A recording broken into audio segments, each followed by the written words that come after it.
দিদির কণ্ঠে গান শুনে অভিভূত হয়ে তিনি দিদিকে কিছু দক্ষিণা দিয়েছেন। আশা করি দিদি পেয়ে গেছেন, আমার মনে হয় তিনি দক্ষিণা দিয়েছেন। সবাই আপনারা, দিদি সহ সবাই আপনারা আমার এমপি মহোদয়ের জন্য প্রার্থনা করবেন, তিনি যেন বারবার এমপি ভাবে আমাদের মাঝে আসেন।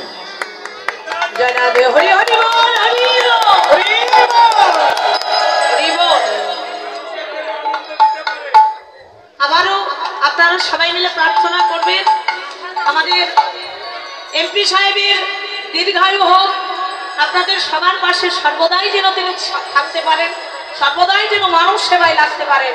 সবাই মিলে আশীর্বাদ করবেন। জয় জয় রাধা গোবিন্দ প্রীতি প্রেমানন্দে হরি।